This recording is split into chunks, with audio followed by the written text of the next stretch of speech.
तो जय हिंद साथियों, फिर से हम लोग एक नए वीडियो में एक अगले टॉपिक के साथ। ठीक है, देखिए इसमें हम लोग पिछली वीडियो में क्या पढ़े थे जी, मतलब पादप में परिवहन को खत्म कर दिए थे। ठीक है, हम जानबूझकर उसको वहीं पे खत्म कर दिए थे ताकि एक नए वीडियो में एक अगले मतलब होता है ना, एक अगले राइमिंग के साथ आप लोग से मिल सके। ठीक है, और उसी में इस टॉपिक को हम पढ़ा देते तो मतलब थोड़ा कम इंटरेस्टेड हो जाता है। ठीक है, इसलिए हम इसको सोचे कि नहीं, थोड़ा इसको अलग वीडियो में बनाएंगे ताकि ज्यादा इंटरेस्टेड हो सके। ठीक है, देखिए हम लोग इसमें पढ़ेंगे जंतुओं में परिवहन। उसमें पढ़े थे पादप में परिवहन, इसमें क्या पढ़ेंगे जी, जंतुओं में परिवहन। जंतु, देखिए जंतु गलत लिखा है, जंतु में परिवहन, परिवहन इसमें क्या पढ़ने वाला है जी, जंतुओं में परिवहन। अच्छा एक बात बताइए, कोई भी जो जीव जंतु होता है ये प्रायः दो किस्म का पाया जाते हैं हम मतलब इस संसार में। ठीक है, एक होता है एक कोशिकीय जीव, एक होते हैं द्विकोशिकीय जीव मतलब बहुकोशिकीय जीव। ठीक है, एक कोशिकीय जीव, बहुकोशिकीय जीव। एक कोशिकीय जीव जो है उनमें भी तो ये परिवहन का कार्य होता होगा ना जी, उनमें कैसा होता है? एक कोशिकीय जीव कौन कौन सा होता है जी? एक कोशिकीय जीव अमीबा, अमीबा हो गया, युगलीना, अमीबा हो गया, युगलीना हो गया और क्लामाइडोमोनास हो गया। ठीक है, इन लोगों में ना जो परिवहन होता है किसके द्वारा होता है जी परिवहन? इन लोगों में विसरण के द्वारा होता है। इन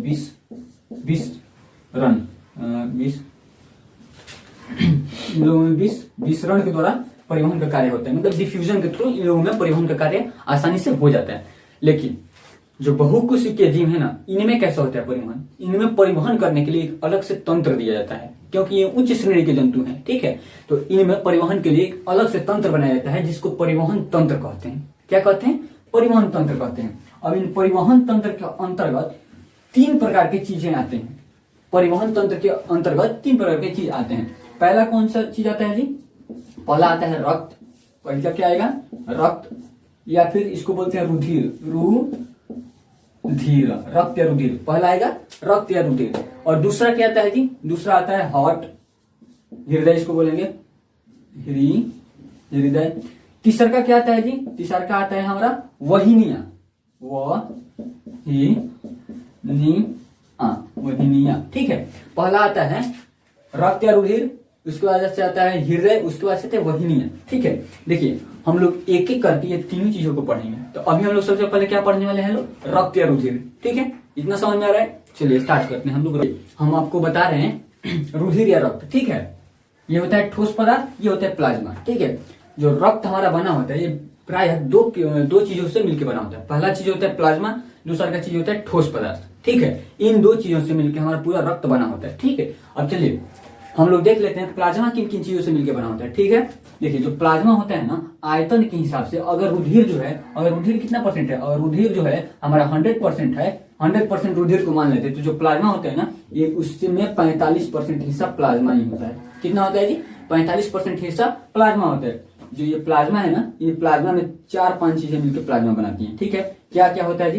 पहला होता है जल, प्लाज्मा में जल होता है। जल कितना परसेंट? अब चलिए इसको जो है ना प्लाज्मा, अब इसको हम लोग मान लेते हैं कितना परसेंट जी? 100% हम प्लाज्मा को मान लेते हैं। ठीक है, तो प्लाज्मा अगर 100% है ना, तो इसमें 90% क्या होता है जी? जल होता है। 90%। तो उन 10% हम आपको बता दें, उन 10% में हम आपको बता दें इसमें 7 से 8% क्या होता है जी?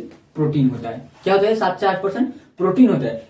इन प्रोटीन का भी कई प्रकार होता है। ठीक है, इन प्रोटीन का भी कई प्रकार होता है। ये हम बता दें आपको, ग्लोबुलिन होता है, एल्बुमिन होता है, प्रोथ्रोम्बिन होता है।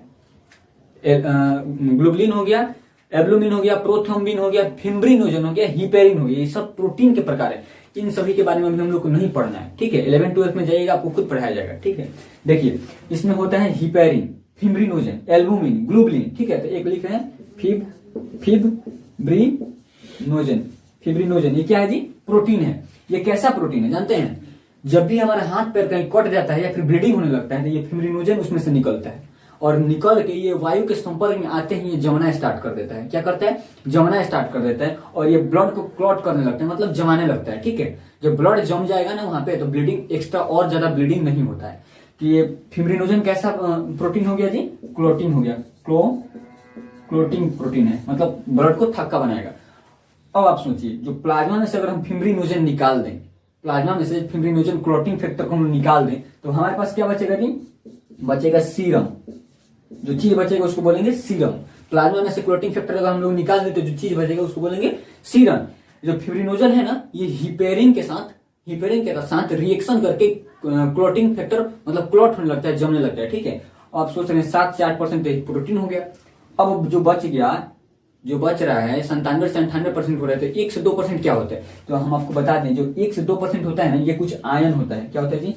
आयन हो गया या फिर सॉल्ट होगा, नमक, आयन या सॉल्ट होता है। ये कितना परसेंट होगा जी? 1 से 2% तक ये नमक या सॉल्ट होता है। आप सुने होंगे कि ब्लड में कैल्शियम होता है, मैग्नीशियम होता है, और क्या होते हैं जी, और भी मतलब आयन भी होते हैं। ठीक है, और ब्लड में NaCl भी होता है। क्या होता है? NaCl भी होता है। ठीक है, देखिए अब हम बात करते हैं ठोस पदार्थ। ठोस पदार्थ में क्या क्या होता है? ठोस पदार्थ में क्या क्या होता है? देखिए ठोस पदार्थ को हम लोग स्टार्ट करने से पहले एक दो चीजें इसमें से मतलब और बता देते हैं। देखिए जो प्लाज्मा होता है ना, प्लाज्मा गाढ़ा हल्का पीला रंग का चिपचिपा पदार्थ होता है। ये किस रंग का होता है जी? प्लाज्मा किस रंग का होता है?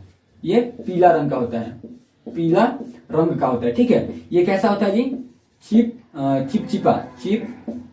चिपचिपा पदार्थ होता है प्लाज्मा। ठीक है, गाढ़ा पीला रंग का चिपचिपा पदार्थ होता है। अगर हम बात करें रुधिर की तो इसकी देखिए, इसका जो पीएच होता है कितना होता है बता देते हैं आपको। यहाँ पे ये पीएच, इसका पीएच होता है जो 7.4 इसका पीएच होता है। ये कैसा है जी? क्षारीय होता है।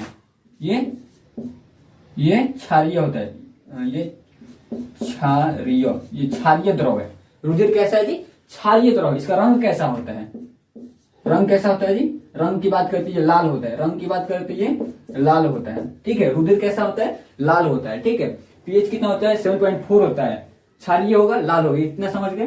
प्लाज्मा कैसा होगा? पीला होगा, चिपचिपा होगा, गाढ़ा रंग का होता है। ठीक है, प्लाज्मा आयतन के हिसाब से 55% भाग। अब देखिए अगर अब ये 55% भाग है तो जो ठोस पदार्थ होगा ये कितना परसेंट भाग होगा? ये 45% होगा, ये 45% होगा। कौन सी बात है? अब चलिए, जो ठोस पदार्थ होते हैं, ठोस पदार्थ में क्या क्या होता है? सोचने वाली बात है ना। ठोस पदार्थ में होता क्या क्या है? तो ठोस पदार्थ में सबसे पहले होता है आरबीसी होता है। क्या होता है जी? यहाँ पे आरबीसी, रेड ब्लड सेल। अब चलिए आरबीसी पढ़ते हैं हम लोग क्या होता है। ठीक है, आरबीसी जो होता है ना, आरबीसी में एक वर्णक पाया जाता है, एक पिगमेंट पाया जाता है। वो पिगमेंट किस चीज का बना होता है? वो पिगमेंट बना होता है बेसिकली प्रोटीन का। किसका बना होता है जी? प्रोटीन का। उस पिगमेंट का नाम क्या है? तो उस पिगमेंट का नाम है हीमोग्लोबिन। क्या नाम है जी? हीमोग्लोबिन। उस पिगमेंट का नाम है हीमोग्लोबिन।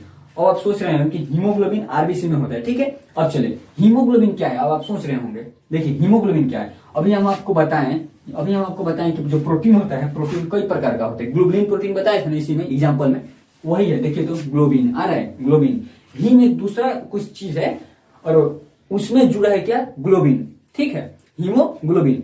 दोनों चीजों को मिलकर क्या बन रहा है? हीमोग्लोबिन बन रहा है। ठीक है, जो हीमोग्लोबिन होता है इसका कलर क्या होता है?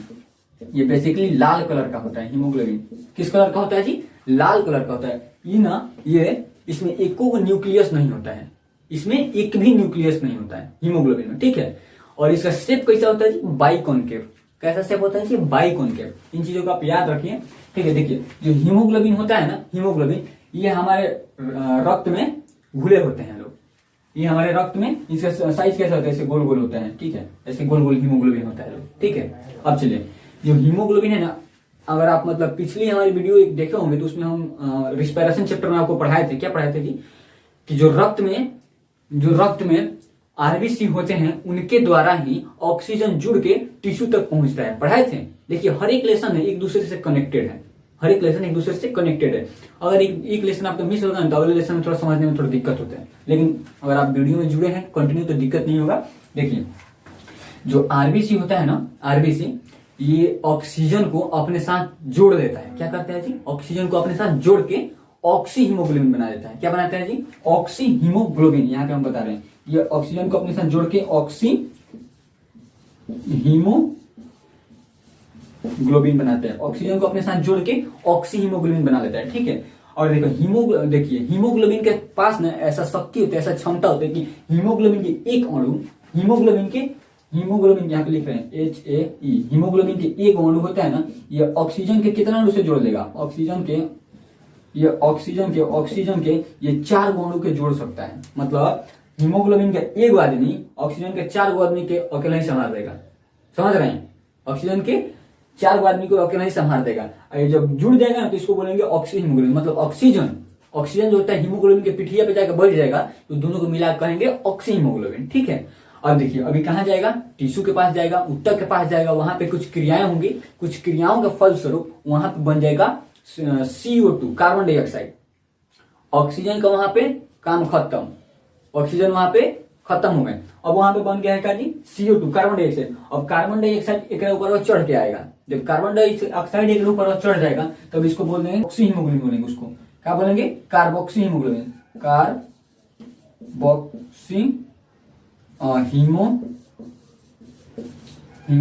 इसको हीमोग्लोबिन।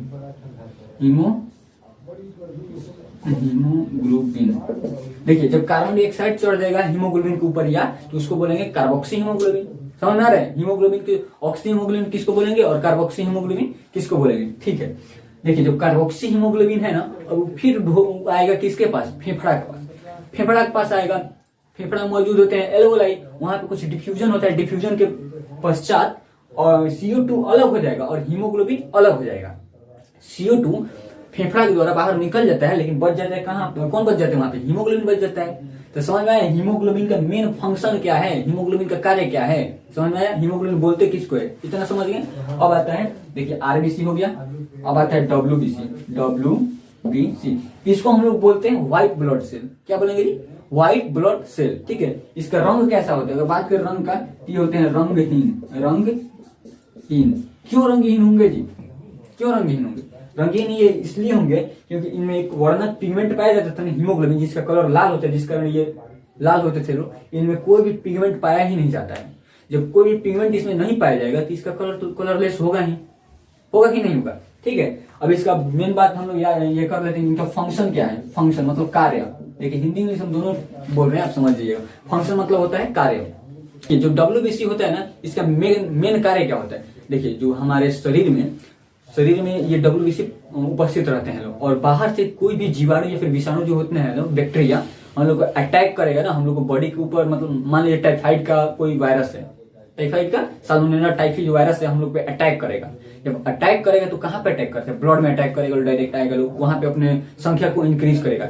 जब वो आएगा, इंटर करेगा, प्रवेश करेगा, तो पता चल जाएगा किसको, WBC को पता चल जाएगा कि भाई ये आ गया है। अभी क्या करेगा, उसको पकड़ के मारेगा, पकड़ के मारेगा, सबको ढूंढ के मारेगा और मार के उसको मतलब मृत कर देगा, किल करने की कोशिश करेगा। अगर ये WBC उन लोगों से जीत जाता है, मतलब उन लोगों को मार देता है, तब तो हमको टाइफाइड नहीं होगा। ठीक है। लेकिन अगर वो साल्मोनेला टाइफी जो है, इनको पकड़ के पीट देते हैं और इनकी संख्या कम हो, इनका गैंग कम हो, ये पिटा जाएंगे। और जब पिटा जाएंगे तो हमको हमारे ऊपर साल्मोनेला टाइफी का वायरस अटैक करके प्रभावी हो जाएगा, हावी हो जाएगा, तो हमको टाइफाइड हो जाएगा। समझ में आया? तो ये मेन काम क्या करते हैं जी, एंटीबॉडी का। एंटीबॉडी यहाँ पे हम लिख रहे हैं, एंटीबॉडी का काम करते हैं। ठीक है। अब देखिए अब आता है, उसके बाद से आता है 3 नंबर पे क्या आता है जी, प्लेटलेट्स। यहाँ कहते हैं प्लेटलेट्स। 3 नंबर पे क्या आता है जी, प्लेटलेट्स। देखिए प्लेटलेट्स क्या होते हैं ना, ये भी कलरलेस होते हैं, अब देखिए जो प्लेटलेट्स का कार्य करते हैं जी, तो ये प्रायः ब्लड को क्लॉटिंग करने का काम करते हैं, ब्लड को, खून को थक्का जमाने का काम करते हैं। यहाँ पे लिख रहे हैं खून और यहाँ पे थक्का लिख रहे हैं, आप समझ लीजिएगा, थक्का, खून को थक्का करने का काम करते हैं, खून को जमाने का काम करते हैं। उम्मीद है आपको ब्लड का मतलब एक चीज आपको क्लियर हो गया होगा। ठीक है। नहीं हुआ है तो आप लोग स्क्रीनशॉट एक पर लेके फिर से वीडियो को ट्राई करिए, अगर हो जाता है तो सही है, नहीं होता है तो फिर से इसको आगे बताने की कोशिश किया जाएगा। ठीक है। देखिए हम लोग इसको पढ़ चुके हैं, इसके चीजों को जान चुके हैं। अगले वीडियो में हम लोग मानव हृदय को स्टार्ट करने वाले हैं। ठीक है। तो इस वीडियो को आप समझ लीजिए, क्योंकि इनमें से बहुत सारी चीजों को हम लोग आने वाले अगली वीडियो में यूज करेंगे। ठीक है। तो देखिए हम लोग क्लास 10th का ना यूट्यूब पे पूरा सिलेबस, फुल सिलेबस मतलब अच्छे तरीके से पढ़ा रहे हैं। ठीक है। अगर आपको वीडियो देखने के बाद थोड़ा सा भी लग रहा हो कि ना इस वीडियो से मेरा नॉलेज इंक्रीज हुआ है, तो आप लोग एक लाइक और एक सब्सक्राइब का बटन दबा सकते हैं। तब तक के लिए जय हिंद, थैंक यू।